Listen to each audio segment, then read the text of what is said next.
Olá, gente! Sejam todos bem-vindos ao nosso primeiro encontro do Clube da Família. É muito bom ter cada um de vocês aqui. Esse projeto que foi elaborado e pensado com muito carinho para todos vocês.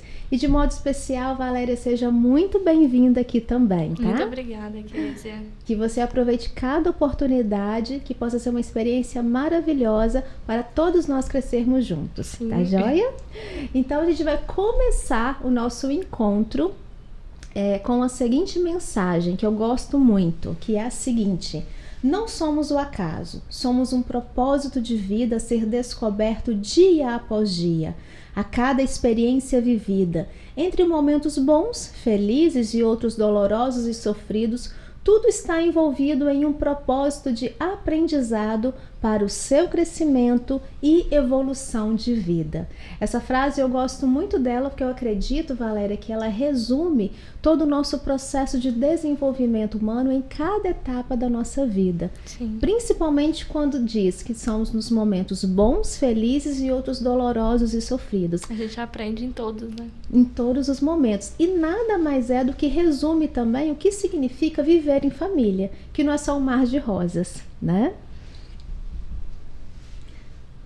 Pode passar? Então, apresentando, né, mais uma vez, eu sou Kézia Cicutti. A minha formação desde 2010 é em psicologia, mas depois a gente veio, né, fazendo aqui outras pós-graduações, outras formações, e hoje eu estou na responsabilidade de gerir tanto o Núcleo Sinais de Amar quanto o Núcleo Sinais de Amar Kids. E Valéria, quer falar um pouquinho do seu currículo? Então, meu nome é Valéria, eu sou psicóloga também, sou recém-formada, né? Recém-formada. E a Kézia me convidou para trabalhar com ela e participar, né, desse lindo projeto que é o Clube da Família, e eu também atendo juntamente com ela no Núcleo Sinais de Amar e no Núcleo Sinais de Amar Kids. Exatamente. Ok. Então, gente, nós vamos começar o nosso encontro revisitando, né, o que significa o conceito de família. Porque muitas das vezes, né, Valéria, lá no momento do consultório onde a gente faz essa pergunta, a resposta ela fica muito aberta, ela não fica muito definida, tá? Assim como eu já perguntei também para uns pais, quando ele teve a oportunidade de dizer, né, porque nós somos pobres. E aí eu perguntei para ele assim, mas o que é ser pobre, né? E ele associou simplesmente as questões financeiras. E que, na verdade, não é conta bancária que define uma pessoa se ela é rica ou se ela é pobre, mas sim o quanto de caráter e de valores humanos ela tem. E aí a gente gosta muito de perguntar, né, sobre o conceito da família, o que é ser família para vocês?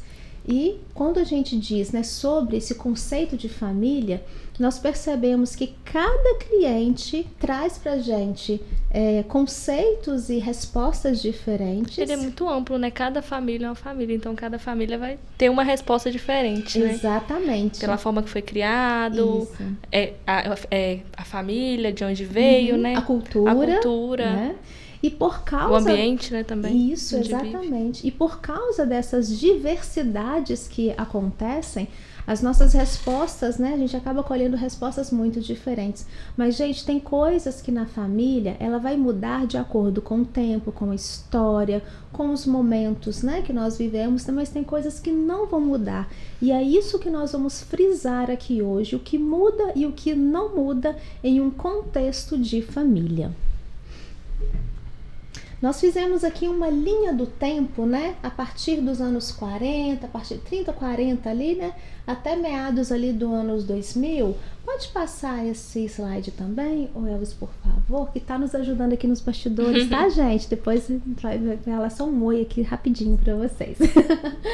E aqui a gente colocou algumas fotos, né? Que possam representar essas mudanças de contextos familiares, e de formações também, que a gente percebe que lá nos anos 40, como tá ali no primeiro, né, a disposição das pessoas, o número de filhos, a presença, né, de pessoas mais idosas, até a moda também, né, a gente consegue perceber aqui um ambiente mais caseiro, tá? Então, essa primeira foto, quando nós fizemos a pesquisa, nós identificamos até os anos 60, mais ou menos, essa disposição de formação de família. A partir dos anos 70, 80, a gente tem essa segunda foto, que está mais ali no período histórico também, né, dos hippies, de uma vida assim mais, digamos, mais secular do que caseira, né, era outra época, era um outro ambiente. A partir dos anos 90, a redução do número de filhos, né, a formação dos casais, e a partir dos anos 2000, pelo número de divórcios também ser muito grande, pais, né? e mães solos, né? Exatamente, pais e mães solos, independente se já estavam ou não casados, né? Mas a gente percebe aqui essa responsabilidade perante o filho, né? Seja somente com o pai, somente com a mãe. Não podemos negar que a realidade ela acaba sendo mais da mãe do que do pai, né? E hoje nós temos também a questão das famílias homoafetivas no quesito da adoção, ou até mesmo, né, nos processos que a ciência ajuda com as gestações, certo? Então, aqui a gente já tem uma linhagem de como as formações das famílias já estão sendo moldadas, já estão sendo alteradas, e nós precisamos de respeitar e entender que existem as mudanças nessas formações, sim.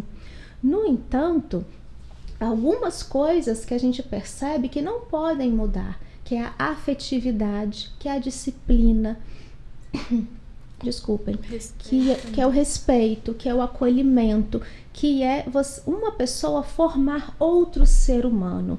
E quem está nessa responsabilidade são, sim, as mães, os pais ou responsáveis legais. Ok? Temos outro slide?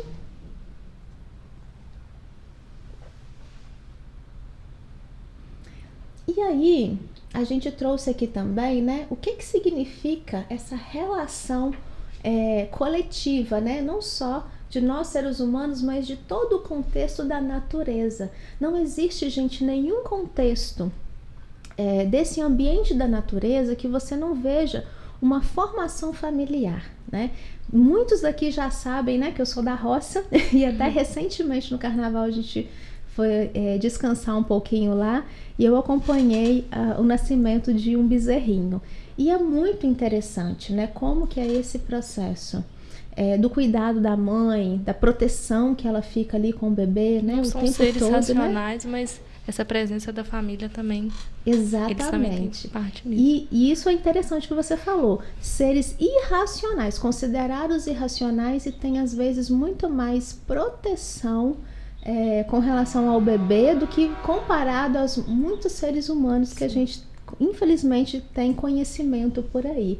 Mas se a gente for olhar, né, a nossa espécie humana e nas relações coletivas, todos nós pertencemos a um grupo, todos nós pertencemos a um núcleo que nós podemos chamar de família, né? E nessa linhagem aqui a gente coloca na categoria taxonômica, que é uma nomenclatura que vem da biologia.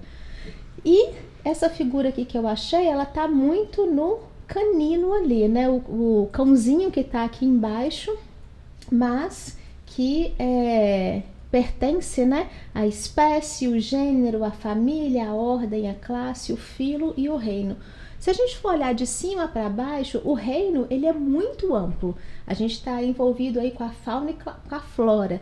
Mas quando nós vamos nos classificando cada vez mais reduzidos de forma bem específica, essa quantidade, né, ela vai se afinalando e até chegar na nossa essência, na nossa espécie, tá? Então aqui é apenas um exemplo, mas se nós trouxermos o ser humano, a nossa espécie, né, como ser humano, homens e mulheres, cuidando uns dos outros, nesse conceito mais racional de ser, nós vamos estar numa categoria muito diferente das demais, embora pertençamos a esse mesmo universo, ok? E trazendo também, né, essas mudanças que acontecem, o que significa a epigenética, né, que são as emoções passadas de geração em geração. A gente gosta muito de explicar lá no consultório que nós, seres humanos, trazemos o nosso comportamento, os reflexos da nossa personalidade, coisas que são dos nossos pais, os nossos avós, bisavós, aquilo que vai se tornando cultura na nossa família e vai sendo passado de geração em geração ao longo do tempo, né? Às vezes, por exemplo, principalmente na culinária, a gente tem muito desses exemplos, né? Lá na minha casa, a gente gosta muito, por exemplo, de reunir para fazer um doce de milho, né? Uma papa. Mas isso é muito natural, né? Da gente. Talvez em outra casa seja um outro tipo de culinária, né? Como eu já morei fora também, no sul, lá os finais de semana, eles são muito recheados por um tipo de churrasco que demora de um dia para o outro, inclusive, né? Então, cada cultura vai expressar também a sua identidade, né? Os seus hábitos. Agora, quando diz respeito às nossas emoções, também são passadas de geração em geração, tá? E essa palavra epigenética, o prefixo epi significa acima da genética, tá? Vamos colocar aqui só como a fim de exemplo. O que é a genética, né? Quando é uma diabetes que é passada de mãe para filha, ou alguma característica, né, física também que esteja na genética, olhos, né? A cor dos olhos, enfim. Cabelo. Isso. Agora, a epigenética são as emoções passadas de geração em geração. Então, às vezes, a avó estava num estado muito depressivo, que foi passado para a mãe, que foi passada para a filha, tá? Então, a gente precisa de cuidar também dessa nossa história de família, tá certo? E aqui é só um exemplo porque o conceito da epigenética ela foi descoberto cientificamente, testado, principalmente nas ratazanas de laboratório. Pegou uma ratazana e colocou um cestinho de frutas próximo e todas as vezes que ela chegava perto, borrifava um hormônio que dava medo nela e ela levava choque também, né?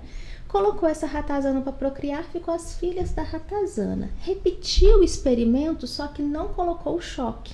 Só colocou o cestinho de fruta, borrifou o hormônio e ela sentiu medo do mesmo jeito, como se estivesse tomando choque. Porque no DNA daquela mãe para a filha, passou-se a informação do medo. E aí colocou as filhas da ratazana para procriar, ficou as netas da ratazana. O mesmo experimento sem o choque, as mesmas reações. E foi por causa disso que os cientistas concluíram essa passagem, né, das emoções de geração em geração que se aplica a nós também. Então isso daqui é um resumo muito sucinto de que foi passado, né, o fator medo nesse processo mais genético mesmo, ok?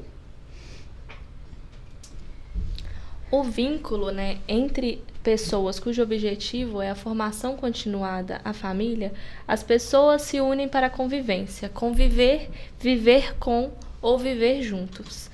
Mas para que essa união aconteça, é preciso estabelecer nível de relacionamento. Logo, as relações, o ato, né, de relar, o atrito entre as partes, eles mudam, tomam outras formas, moldes, lapidações, porém, pode ser melhorada a forma desse relacionamento, com a disciplina afetiva, a memória afetiva, participação na vida dos membros.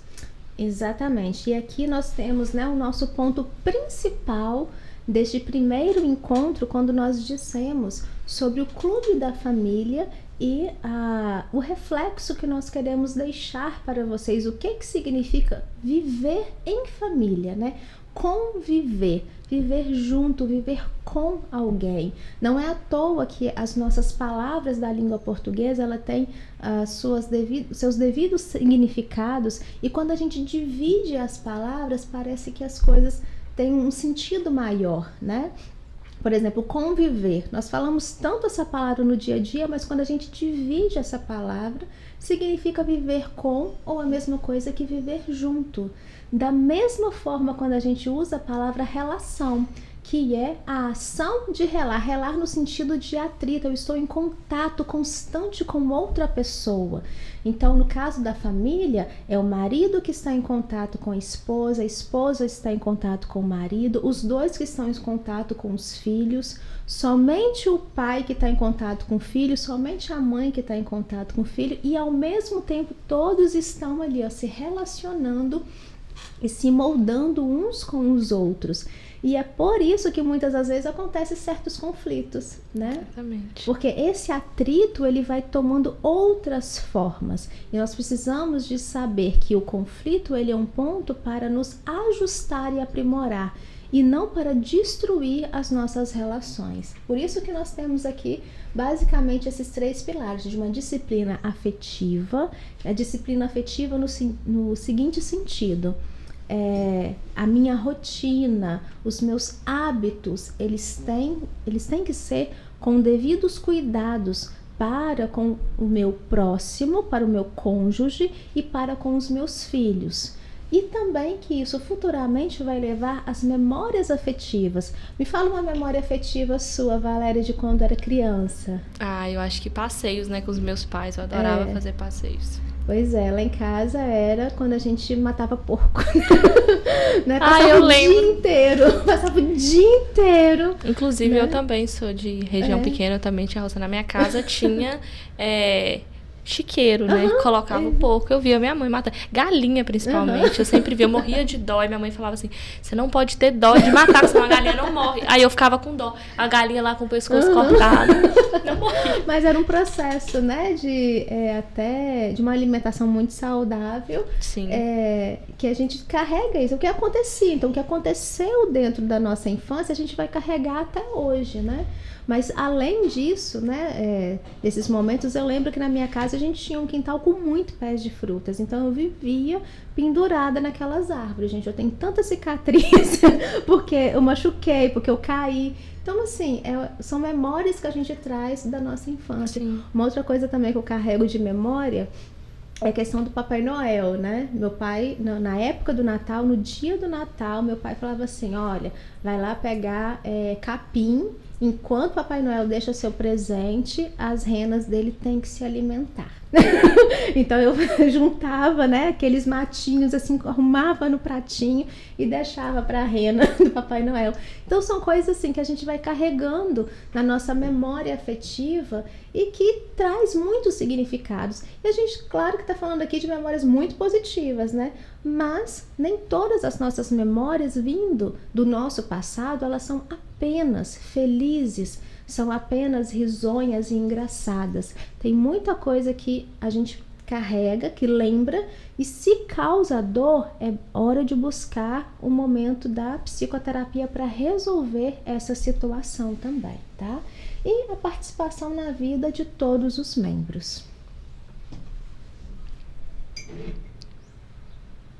Conceitos de família, né, nos tempos históricos e coletas de informações pertinentes para desenvolver o diálogo em grupo, né? Aqui a gente tem uma atividade de reflexão e ação, né? Exatamente, porque quando nós falamos, né, o que muda na família e o que não muda na família, é nós olharmos primeiramente para nossa história de vida. E aqui nós estamos falando diretamente com você, responsável pela sua família, que é líder da sua família, pai, mãe, né? Responsável legal também, porque a gente também tem esse público. Então você que está aí na responsabilidade de estar à frente de uma família e com essa autoridade, é para você que nós estamos falando diretamente. Então é você olhar para a sua história de vida, do jeito que você foi criado desde criancinha, como que foi a sua infância, a sua adolescência, os seus relacionamentos com os seus familiares, com os seus pais, e se ver, né, como se a gente estivesse se vendo até num espelho, né? Como que você está sendo hoje sendo pai, sendo mãe, para com os seus filhos? Será que você não está reproduzindo as mesmas coisas que o seu pai ou sua mãe faziam, sejam elas positivas ou negativas? E aqui a gente sempre vai tocar muito nesse ponto, né? E se tiver sido negativo? Por exemplo, meu pai me batia muito. Será que hoje a melhor educação é a base, né, de muito couro? Porque a gente escuta isso no consultório, né? A gente não está trazendo nenhuma informação que não tenha uma verdade, né, daquilo que é o nosso trabalho. E acaba que muitos pais, eles nem percebem, né, que isso reflete de algo que eles mesmos vivenciaram, né? Porque, voltando naquele slide lá, né, não preciso de voltar aqui no slide não, mas assim, retornando ao slide, né, que nós explicamos sobre a epigenética, essas emoções passadas de geração em geração, a cultura comportamental passada de geração em geração, ela acaba se tornando inconsciente. Você faz, entre aspas, sem perceber, mas é porque dentro do seu cérebro já está tão internalizada aquela informação que você faz naturalmente. E quando nós estamos perguntando isso para você, talvez você está relembrando aí. Eu acho que eu fiz uma coisa com meu filho que era o meu pai que fazia e eu não gostava. Será que seu filho também vai gostar de receber essa educação? Então é hora de a gente ajustar, moldar tudo aquilo que você recebeu, que foi de positivo, de alegre, que você traz como valor para a vida. Continue. É necessário nós perpetuarmos os valores, né, os princípios que nós recebemos que foram bons, que foram e que são bons. Agora, aquilo que você recebeu que não foi agradável, que você não recorda com uma lembrança positiva, é hora de ajustar. Okay? E aí nessas atividades aqui, nós vamos encaminhar para vocês que quando a gente fala dessas mudanças de pensamento, de comportamento, gente, não é fácil. Não pensem que é muito simples, né? Virar para o marido e falar assim, não gosto que você faz tal coisa, muda isso. Ou vice-versa, para a esposa. Não gosto que você está falando tal coisa, está fazendo isso, vamos mudar. E que essa mudança é simplesmente, entre aspas, aqui da noite para o dia, né? De forma muito rápida. Não, a gente vai encaminhar para vocês aqui o vídeo do Pedro Calabres falando das mudanças de hábito no cérebro, que é aproximadamente 21 dias, ou no mínimo 21 dias para mudar um hábito. Isso aqui não é para desistência, né? Nossa, eu vou ter que esperar esse tempo todo? Não, é um ponto de realidade para que você acredite e tenha persistência para essa mudança. Refletir também, né, sobre tudo nesse período. Exatamente, uma reflexão. O que eu preciso mudar para melhorar o clima da minha família? Como eu posso mudar? E até quando eu pretendo mudar? Estipular uma meta, uma data, sim. Porque justamente por nós estarmos falando que as mudanças de hábito no cérebro, elas não são rápidas, mas eu preciso de ter uma disciplina perante essa mudança. Então é hora de vocês, né? Tocar aqui num assunto bem delicado, tá? Mas é hora de você, marido, mulher, esposo, esposa, companheiro, companheira, no momento oportuno, com muito respeito, né, com muita tranquilidade. Não é para ir para uma acusação, mas é ir para um diálogo, para organizar vocês dois para melhorar a família de vocês. Então, o que vocês podem fazer? O que eu preciso mudar para melhorar a minha família? Essa daqui é uma pergunta que você tem que fazer para si mesmo, mas também é uma pergunta que você pode fazer para o seu companheiro, né? E não só o que eu preciso mudar. Né? Isso, não só o que eu preciso mudar, o que nós dois precisamos de mudar juntos. Como nós podemos mudar? Porque às vezes, gente, a gente tem a pergunta, mas a gente não tem a resposta. E na relação entre casal, entre marido e mulher, precisa de muita humildade para que o outro também participe, né? Que eu ouça o meu companheiro, afinal de contas, é você que fez essa escolha de estar ao lado dele, ele tem muito valor na sua construção de vida. E por último, vocês dois estipulam tempo, porque não adianta falar, eu vou mudar esse hábito, e fica sem sem responsabilidade, sem critério de responsabilidade, ok? E o próximo slide. Isso, aqui também é o que vocês podem ter até mesmo para escrever aí, tá?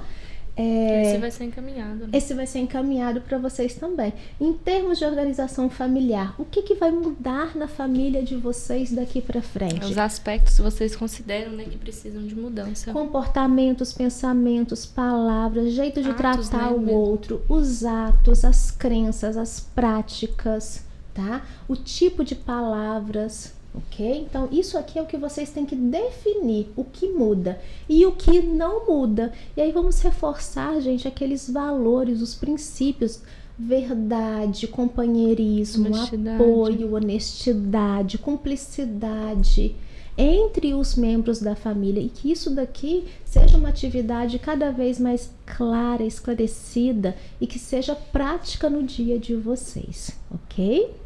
Mas o próximo já finalizamos aqui. Olha como que foi rapidinho hoje.